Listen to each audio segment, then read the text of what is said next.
Everyone, नमस्ते। Welcome back to my YouTube channel and I am doctor Kamika Chaudhary. मैं एक assistant professor हूँ in government college.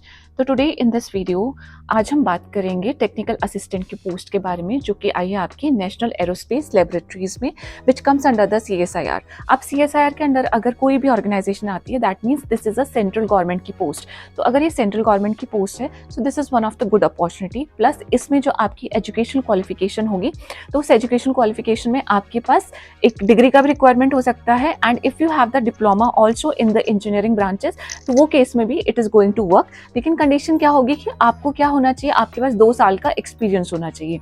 तो we are going to see all the eligibility criterias, क्या क्या relaxations हैं, क्या क्या आपकी लास्ट डेट है, क्या क्या स्टार्ट डेट है, कितनी सैलरी होगी इन दिस वीडियो।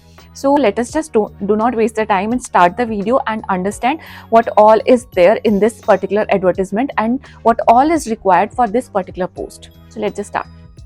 तो इस पोस्ट के लिए सबसे पहले हम गूगल पे टाइप करेंगे नेशनल एरोस्पेस लेबोरेटरीज, एंड जैसे हम इसको टाइप करते हैं तो हमारे पास ये सारे लिंक्स खुलकर आ जाते हैं, राइट। तो हम जो पहला हमारा लिंक है CSIR NAL होम, उसके करियर्स पर क्लिक करते हैं, एंड जैसे हम करियर्स पर क्लिक करेंगे तो हमारे पास ये ऑप्शंस जो है आपके खुलकर आ जाएंगे। ये है आपका होम पेज, राइट। ये पेज खुल के आएगा, एंड जैसे ही ये पेज खुल के आता है, इसको हम नीचे स्क्रॉल डाउन करेंगे, एंड यहाँ पे लेटेस्ट अपडेट में है आपके पास सारी वैकेंसीज। तो पहली जो वैकेंसी है, जिसे आप यहाँ पे भी क्लिक कर सकते हैं, एंड इस पे आप करेंगे क्लिक, एंड जैसे ही इस पे क्लिक करते हैं तो हमारे पास ये एडवर्टाइजमेंट ओपन अप होके आ जाता है, राइट। डिटेल एडवर्टाइजमेंट को पढ़ने के लिए हम इस वाले कॉलम पे या इस वाले लिंक पे क्लिक करेंगे। तो ये आपके पास PDF खुल के आ जाएगी, ठीक है। सबसे पहले वेबसाइट देख लेते हैं। The website is your www.nal.res.in। Starting date for submission of online application is 20th of Feb से स्टार्ट हो गया है। लास्ट डेट जो है आपकी 11th of April है। टाइमिंग है is your 5 PM। Now we will see कि क्या पोस्ट है एंड कितने टोटल नंबर ऑफ पोस्ट है, पे लेवल, पे मैट्रिक्स क्या है। सो जो नाम है पोस्ट का, that is your technical assistant की पोस्ट है। उसमें आपकी 36 पोस्ट अवेलेबल है, जिसमें unreserved is your 15 post, OBC के लिए आपके पास 8 पोस्ट हैं, and SC is 6, ST is 4 and EWS is 3। पे लेवल इन पे matrix as per the 7th पे कमीशन इज योर लेवल 6, जिसमें आपकी पे जो है वो रेंज करेगी 35,400 से 1,12,400 तक। टोटल इमोल्यूमेंट्स जो आपका अप्रोक्सीमेटली जो सैलरी आएगी, दैट विल बी योर ₹70,000 से starting, right. Upper age limit क्या होगी कि आपकी एज जो है 28 ईयर्स से कम होनी चाहिए, एंड एज की जो रिलैक्सेशन एंड एवरीथिंग है, वे भी इस एडवर्टाइजमेंट में वो सारी चीजें मेंशन है। टोटल इमोल्यूमेंट्स का मतलब है कि इसमें आपकी पे इंक्लूड होगी, plus DA, HRA and TA भी इंक्लूड होगा, एंड इनटू द क्लास एक city, right. Moving on to, इसके बाद आपका डिटेल्स ऑफ वैकेंट पोस्ट दिया गया है इस एडवर्टाइजमेंट में, जिसमें आपके पास क्या है, पोस्ट कोड के अकॉर्डिंग आपकी जितने भी पोस्ट है उनको डिवाइड किया गया है। सबसे पहली पोस्ट का नाम रखा गया है TA 101, that means technical assistant 101। इसके लिए आपकी जो नंबर ऑफ पोस्ट है, दैट इज 6 पोस्ट। कैटेगरी है अनरिजर्व में 2 है, OBC नॉन क्रीमी लेयर में 2 है, एंड SC में 2 है। एसेंशियल क्वालिफिकेशंस में क्या क्या रिक्वायरमेंट है कि आपके पास डिप्लोमा होने चाहिए इलेक्ट्रॉनिक्स या इलेक्ट्रॉनिक्स एंड कम्युनिकेशन इंजीनियरिंग या टेक्नोलॉजी में, ठीक है, of at least 3 year full time duration. 3 साल का डिप्लोमा कम से कम होना चाहिए, 60% उसमें आपके मार्क्स होने चाहिए, एंड उसी के साथ साथ आपके पास 2 साल का रेलिवेंट इसी फील्ड में क्या होना चाहिए, एक्सपीरियंस होना चाहिए, ठीक है। अगर आपके पास डिप्लोमा जो है वो 2 साल का है फुल टाइम ड्यूरेशन का, ठीक है, आपने लेटरल एडमिशन लिया है, राइट, तो उस केस में 60% मार्क्स होने चाहिए, एंड 2 साल का ही आपके पास क्या होना चाहिए, 2 साल का आपके पास रेलिवेंट एरिया में एक्सपीरियंस भी प्रेजेंट होना चाहिए। अब पोस्ट कोड लिया TA 102, जिसमें आपका टेक्निकल असिस्टेंट की 16 पोस्ट है, ये उसका डिवीजन है जो कि हम आराम से देख सकते हैं, एंड इसमें ब्रांच क्या है, यानी कि 16 पोस्ट है आपके पास मैकेनिकल इंजीनियरिंग और टेक्नोलॉजी ब्रांच के लिए। डिवीजन फिर से सेम है कि आपके पास 3 साल का कम से कम फुल टाइम ड्यूरेशन का ये डिप्लोमा होने चाहिए, जिसमें मिनिमम 60% मार्क्स आपके आने चाहिए, एंड एक्सपीरियंस आपके पास 2 साल का in the relevant field present होना चाहिए। और अगर फिर से आपकी लेटरल एंट्री है, then also 60% marks and along with that experience of 2 years present होना चाहिए, राइट। नाउ TA 103 अगला टेक्निकल असिस्टेंट है, जिसमें हमारी एक ही पोस्ट है। वो पोस्ट आपके लिए कब है, अगर आप केमिकल इंजीनियरिंग या केमिकल टेक्नोलॉजी से आपने डिप्लोमा किया हुआ है विद द सेम जो रिक्वायरमेंट्स है वही, राइट। सिमिलरली टेक्निकल असिस्टेंट की जो 7 पोस्ट हैं, उसमें है आपके पास, अगर आप BSc इन कंप्यूटर साइंस है या इक्विवेलेंट है, और मिनिमम आपके पास 60% मार्क्स के साथ आपने पास किया है और 1 साल का एक्सपीरियंस है इसी डिसिप्लिन के अंदर। उसी के साथ साथ में आप बीएससी इन कंप्यूटर साइंस और इक्विवेलेंट है with minimum 60% marks and 1 year full time professional qualification. ठीक है, आपने बीएससी करने के बाद 1 साल का कोई फुल टाइम प्रोफेशनल क्वालिफिकेशन का भी सर्टिफिकेट आपके पास है तो दैट विल ऑल्सो वर्क। अगर आपके पास diploma in computer science and engineering है, 3 साल का फुल टाइम होना चाहिए, 60% मार्क्स होने चाहिए एंड 2 साल का उसके साथ में आपके पास रेलिवेंट एक्सपीरियंस होना चाहिए। सिमिलरली अगर आपका डिप्लोमा है कंप्यूटर साइंस में प्लस 2 साल का फुल टाइम ड्यूरेशन का लेटरल एडमिशन आपने बाद में लिया है डिप्लोमा कोर्स के लिए, तो 60% मार्क्स आपके होने चाहिए एंड एक्सपीरियंस होना चाहिए 2 साल का। सो ये है हमारे पास कंप्यूटर साइंस की क्वालिफिकेशन के लिए टेक्निकल असिस्टेंट की 7 पोस्ट, राइट।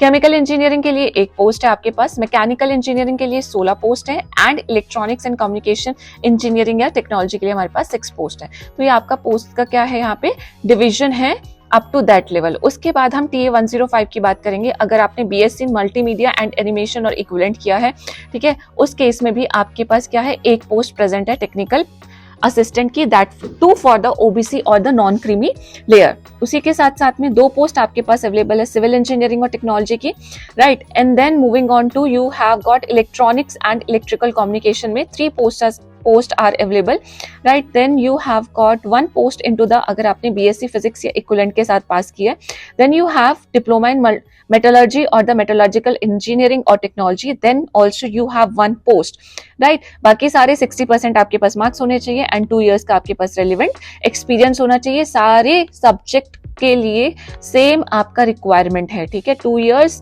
का आपके पास एक्सपीरियंस, 60% के मार्क्स। तो ये आपके डिवीजन है इन सारी पोस्ट का अलग अलग सब्जेक्ट्स के लिए। सिमिलरली आपके पास 2 पोस्ट अवेलेबल हैं, again electrical engineering and technology के लिए। देन बीएससी एयरक्राफ्ट मेंटेनेंस के लिए 2 पोस्ट है आपके पास and then 1 post is for the diploma in the instrumentation engineering और टेक्नोलॉजी। तो इतनी सारी ब्रांचेस में से आपने किसी भी ब्रांच में डिप्लोमा किया है या बीएससी की हुई है अलॉन्ग विद द एक्सपीरियंस और 60% marks, then you are eligible for filling the form of this post, right. उसके बाद कुछ जनरल इन्फॉर्मेशन एंड कंडीशंस हैं, राइट। क्या क्या जनरल इन्फॉर्मेशन और कंडीशन है, सबसे पहले बेनिफिट्स बताए गए हैं कि आपको इसमें टीए मिलता है, डीए मिलता है, चारे मिलता है and according to the central government employees के लिए जितना भी डेडिकेटेड है वो सारी चीजें इसमें दी जाती है। उसी के साथ साथ में आपको लीव ट्रेवल कंसेंसेशन भी मिलता है, कंसेंसेशन, राइट। उसके बाद reimbursement of the medical expenses, अगर आपका कोई मेडिकल खर्चा हुआ है, चिल्ड्रन की एजुकेशन है, उन सब चीजों के लिए भी बहुत सारे अलाउंसेस आपको मिलते हैं। तो मैक्सिमम जो गवर्नमेंट है वो आपकी सैलरी के साथ साथ में ये सारी चीजें भी कवर करती है। आपका डीए कवर करती है, आपका ट्रांसपोर्ट कवर करती है, आपका एलटीसी, आप कहीं लीव लेते हैं, राइट, कहीं घूमने जाते हैं तो उस टाइम पे आप एलटीसी रीइंबर्समेंट कर सकते हैं। आपके मेडिकल एक्सपेंसेस और चाइल्ड एजुकेशन को भी कवर करती है, राइट। उसके साथ साथ में सबसे जो इम्पोर्टेंट पॉइंट है वो ये इम्पोर्टेंट पॉइंट है कि आप टाइम टू टाइम अपना करियर को एडवांस भी कर सकते हैं, राइट। अगर आप एक डिजर्विंग कैंडिडेट है तो आप इस पोस्ट से दूसरी पोस्ट में भी सिलेक्शन ले सकते हैं। तो अपना आप अगर अच्छी परफॉर्मेंस देते हैं, एक डिजर्विंग कैंडिडेट है, तो करियर एडवांसमेंट स्कीम आपके इनसाइड द डिपार्टमेंट चलती रहती है। You can apply for that and you can move on to the another post also, right. All the new entrants will be govern by the new pension scheme, आप लोगों के ऊपर apply होगी जिन लोगों का भी सिलेक्शन होगा इसमें। एंड इसी के साथ साथ में all the post carry all India service liability, that is the candidate on selection may be asked to serve anywhere in the country. तो आपका जो ट्रांसफर है या आपकी जो पोस्टिंग होगी वो पूरा का पूरा इंडिया में कहीं भी हो सकती है। तो इसको कहते हैं हम ऑल इंडिया सर्विस लाइबिलिटी। अब एज के रिलैक्सेशंस, आपके जो जनरल रूल्स होते हैं एज रिलैक्सेशन के, किसी भी फॉर्म को फिल करने के लिए सेम रूल्स है आपके पास।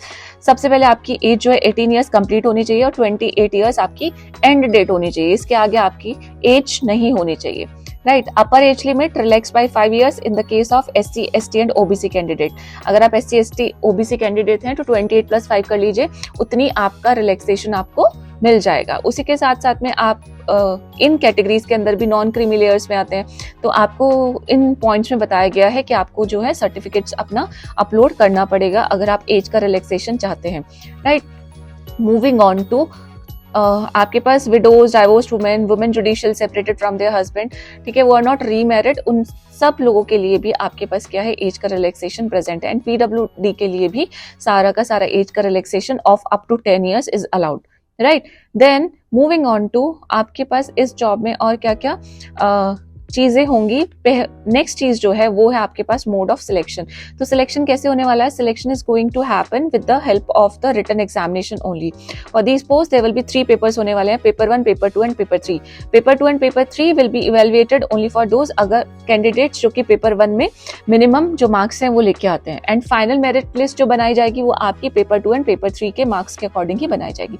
तो पेपर 1 जो है आपका क्वालिफाइंग क्राइटेरिया का है, पेपर 2 एंड पेपर 3 आपके यूज किए जाएंगे for making your merit list. Mode of examination क्या होगा आपका? OMR based, computer based objective type multiple choice questions आपके पास आएंगे। ठीक है, सारे क्वेश्चंस आपके इंग्लिश एंड हिंदी में होंगे except the paper of English. Standard of examination क्या होगा आपका? डिप्लोमा या ग्रेजुएशन लेवल के क्वेश्चन पेपर में आपको दिखाई देंगे। टोटल नंबर ऑफ क्वेश्चंस 200 होंगे।